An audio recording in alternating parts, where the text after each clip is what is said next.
à l'intermédiaire des rêves, le saint prophète sallallahu alayhi wa sallam, il avait des révélations. Et c'est pour cela, étant donné que les rêves des prophètes sont des révélations, certains pieux sont d'avis qu'il était interdit de réveiller un prophète.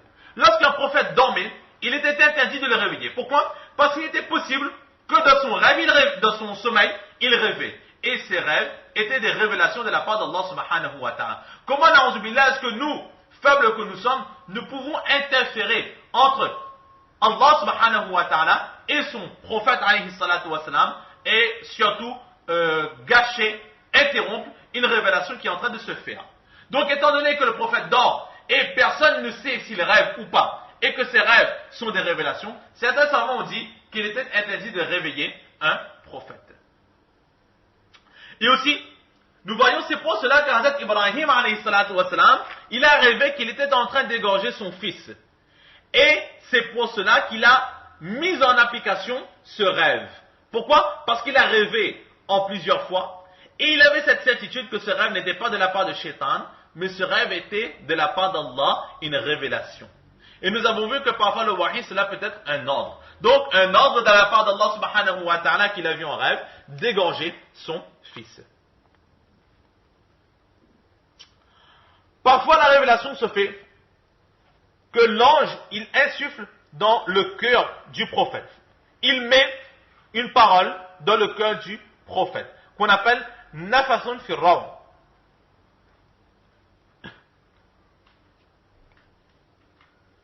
Exactement comme dans un récit, le prophète sallallahu alayhi wa sallam, il dit que l'ange Jibril alayhi salatu wa sallam a soufflé dans mon cœur qu'aucune âme ne mourra avant d'atteindre le temps qui lui aurait été prescrit par Allah subhanahu wa ta'ala.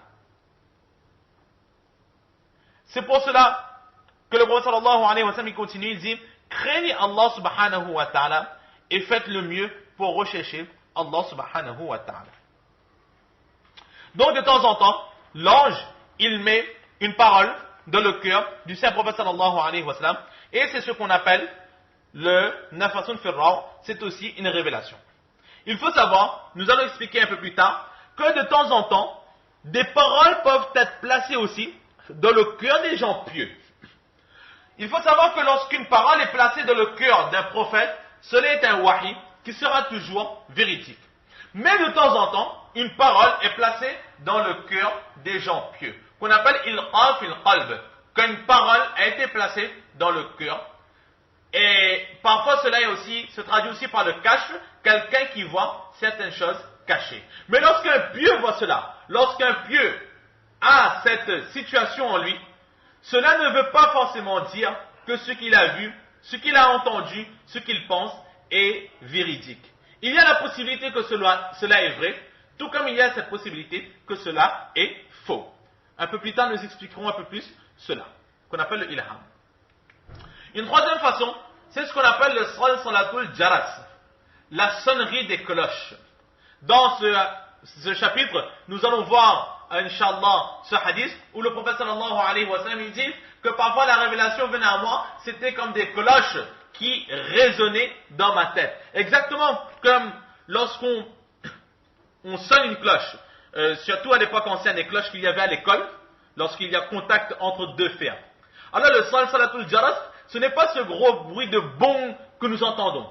Mais une fois que le bâton du milieu a frappé la cloche, le gros bruit, le bong est sorti, mais ensuite, de la cloche elle-même, il y a un bruit sourd qui va continuer à sortir de cette façon. Alors le salatul jaras, c'était ce bruit sourd qui continuait après le contact entre deux fers. Et c'est un bruit, si nous l'écoutons en continu, en abondance, cela peut donner parfois des migraines, ça fatigue énormément la tête. Et parfois lorsque le wahi descendait sur le prophète sallallahu alayhi wa sallam, donc il entendait ce raisonnement qui, comme un raisonnement qui provenait du son d'une cloche. Et c'est pour cela que parfois, selon cette narration-ci, il est dit que le salatul jaras, il était comme le bourdonnement des abeilles. Un bourdonnement, un bruit constant, un bruit sourd, un bruit constant qu'il entendait. Et Inch'Allah, dans ce chapitre, nous allons voir aussi dans les hadiths, avec un peu plus de profondeur, en quoi consistait ce Salatul Jalf. Parfois, l'ange se présente au prophète sallallahu alayhi wa sallam sous sa forme initiale. Dans ce chapitre aussi, nous allons voir un récit dans lequel le prophète sallallahu alayhi wa sallam il explique qu'il a vu Hazrat Jibril alayhi wa sallam sous sa forme initiale en forme d'ange.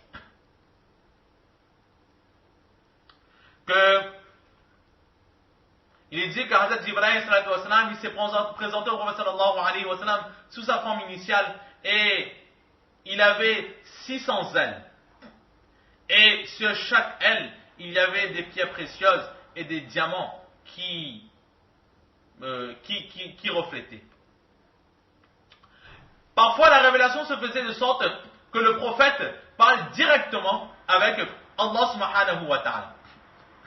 Parfois, il parle directement avec Allah subhanahu wa ta'ala en état d'éveil, comme pour le Mi'raj.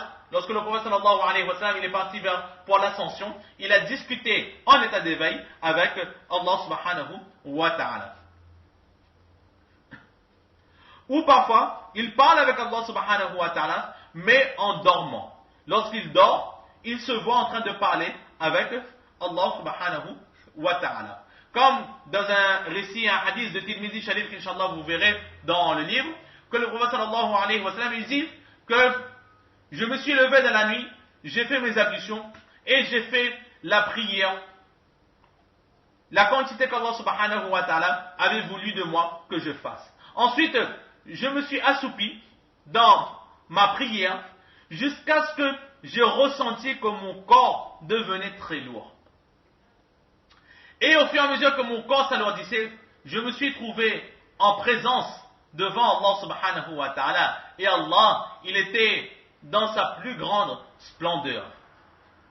Et là, Allah dit, oh Muhammad, et je dis, labbaik, présent, oh Allah. Et Allah qui dit, oh Muhammad, au sujet de quoi est-ce que les anges sont en train de se disputer? Est-ce que tu le sais? Et ensuite, le hadith qui continue dans le Tirmidhi Sharif, vous verrez Inch'Allah. Donc là, nous voyons dans ce récit que le prophète sallallahu alayhi wa sallam, il était en état de sommeil, il s'était assoupi, et là il a vu Allah subhanahu wa ta'ala, il a parlé avec Allah subhanahu wa ta'ala.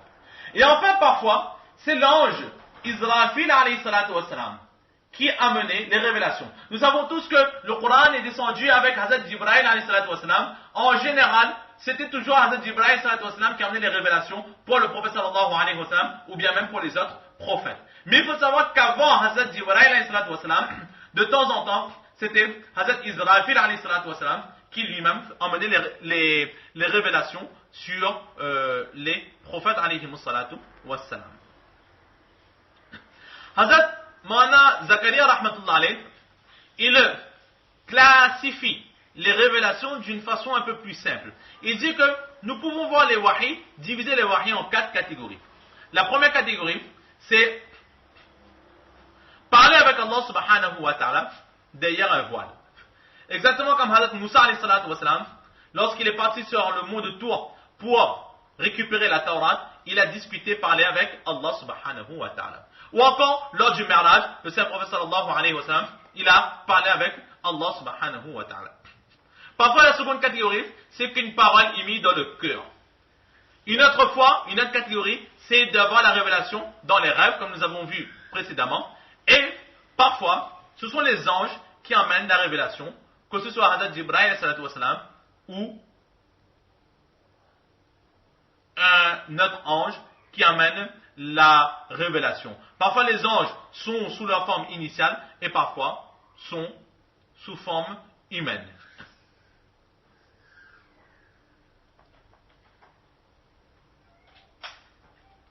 Et les savants, les juristes de l'école hanafite disent qu'il y a 2 catégories de wahi. Il y a le wahi caché et le wahi évident. Le wahi caché qu'on appelle encore le wahi batini, c'est que le prophète lui-même, par ses réflexions, par ses déductions et par les enseignements précédents qu'il a reçus de la part d'Allah subhanahu wa ta'ala, il arrive à une conclusion. Et Allah subhanahu wa ta'ala ne réfute pas cette conclusion, Allah subhanahu wa ta'ala approuve la décision que ce prophète a fait, la décision qui a été prise par ce prophète. Allah subhanahu wa ta'ala approuve une décision qui s'est faite par l'intelligence qu'Allah subhanahu wa ta'ala lui a donnée et par déduction des enseignements précédents de la part d'Allah subhanahu wa ta'ala. Donc d'une façon ou d'une autre, cette décision vient directement des enseignements d'Allah subhanahu wa ta'ala, sauf que ce n'est pas au moment de prendre la décision, Allah n'a envoyé aucun ange pour souffler la réponse qu'il fallait donner, mais c'est le prophète lui-même qui s'est basé sur les enseignements précédents. C'est ce qu'on appelle le wahi batini, le wahi caché.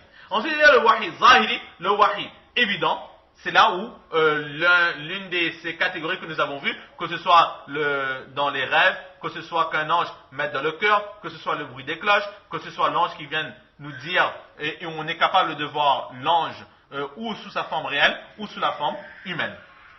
Donc c'est ce qu'on appellera le wahi zahiri.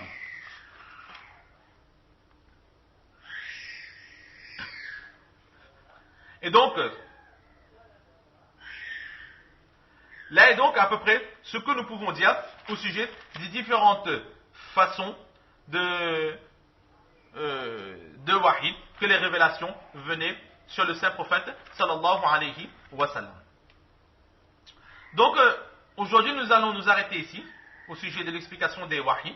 La prochaine fois, nous allons juste traiter un petit peu ce que nous avions dit précédemment, c'est-à-dire que le ilham, la différence entre le wahi qui est mis dans le cœur du prophète et la parole qui est placée dans le cœur d'une personne pieuse que l'on appelle encore ilham. Quelle est la différence entre ces deux? Et est-ce que le ilham, il a la même force, la même place en islam que le wahi? Donc nous allons voir Inch'Allah un petit peu ce qui est dit à ce sujet.